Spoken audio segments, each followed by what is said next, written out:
Hello दोस्तों, welcome to universe unfold. जैसे कि दोस्तों मैंने आपको अगली वीडियो में बताया था कि यूनिवर्स का निर्माण बिग बैंग थियरी के मुताबिक 13.8 बिलियन ईयर पहले हुआ था। लेकिन अब आपको क्वेश्चन ये होगा कि आखिर ये बिग बैंग थियरी से हमें कैसे पता चला कि यूनिवर्स का निर्माण 13.8 बिलियन ईयर पहले ही हुआ था।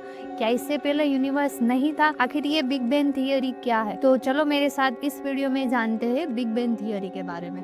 नमस्कार दोस्तों, मैं हूँ अंकिता।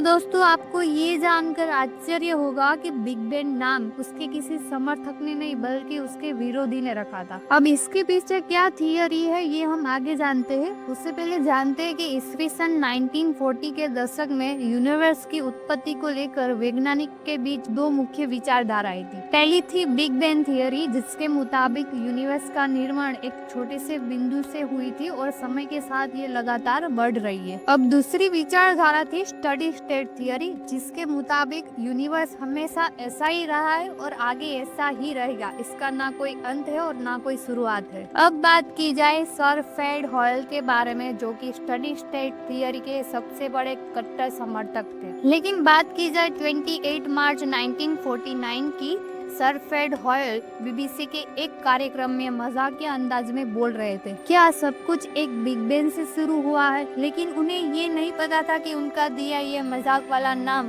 पूरी दुनिया का सबसे बड़ा सिद्धांत बन जाएगा। अब बिग बैंग के मुताबिक विस्तार के पहले कुछ सेकंड में ही क्वार्क्स, इलेक्ट्रॉन और फिर प्रोटॉन, न्यूट्रॉन जैसे कण बने। 3,80,000 साल बाद ब्रह्मांड इतना ठंडा हुआ कि पहला परमाणु एटॉम बन सका। फिर ग्रेविटी ने अपना जादू चलाया और गैस के बादलों को समेटकर पहला स्टार और गैलेक्सी का निर्माण किया। अब आपको लगता होगा कि हमें ये सब पता कैसे चला, तो हब्बल टेलीस्कोप और कॉस्मिक माइक्रोवेव बैकग्राउंड का मैप, जिससे हमें 3 बड़े सबूत मिले। तो सबसे पहला जो सबूत मिला वो है रेड शिफ्ट। उसके मुताबिक 1929 में एडविन हम्बल ने देखा कि गैलेक्सी हमसे दूर जा रही है, यानी कि ब्रह्मांड फैल रहा है। अब दूसरे सबसे बड़ा सबूत हमें मिला CMB, यानी कि कॉस्मिक माइक्रोवेव बैकग्राउंड, जिसके मुताबिक स्पेस में आज भी हल्की गर्मी महसूस हो रही है, जो कि बिग बैंग की सबसे बड़ी गूंज है। अब तीसरा सबूत हमें स्टार्स की उम्र और विस्तार की गति को माप कर हमने मैथमेटिक्स से पता लगाया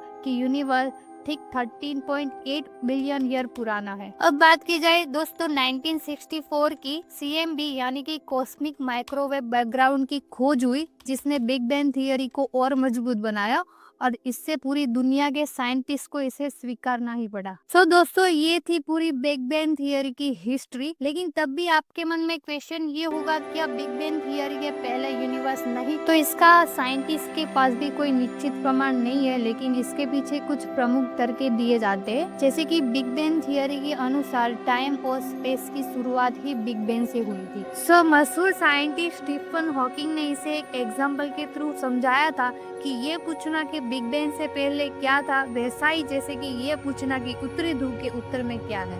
जैसे उत्तर दिशा उत्तरी ध्रुव में खत्म हो जाती है, वैसे ही समय पीछे जाकर बिग बैंग पर खत्म हो जाता है। क्योंकि भौतिक विज्ञान के नियम यहाँ काम करना बंद कर देते हैं, इसलिए हम इसके पीछे नहीं देख सकते। लेकिन कुछ आधुनिक थियरी ये भी कहती है कि हमारा यूनिवर्स किसी और यूनिवर्स का हिस्सा हो सकता है, या ऐसे कई धमाके होते रहते हैं जिससे नए ब्रह्मांड बनते रहते हैं। दोस्तों, आपको ये जानकर आश्चर्य होगा कि जेम्स वेब जैसे टेलीस्कोप हमें ब्रह्मांड की और भी पुरानी तस्वीर दिखा रहे हैं, जो शायद हमारे पुराने दावों को चुनौती दे। लेकिन फिलहाल बिग बैंग ही वह कहानी है जो हमारे अस्तित्व का पता बताती है। दोस्तों, अगर आपको ये वीडियो पसंद आया तो इसे लाइक करें और हमारे चैनल को सब्सक्राइब करें, ताकि हम मिलकर यूनिवर्स के और भी राज सुलझा सके। आपका इस बारे में क्या सोचना है कमेंट में जरूर बताइए। अगर दोस्तों इसके रिलेटेड आपको कुछ और भी वीडियो चाहिए कि जिसे द्वारा आप जान सके, तो प्लीज मुझे कमेंट में जरूर बताइए, तो नेक्स्ट वीडियो में उसके बेस पे बना सकूं।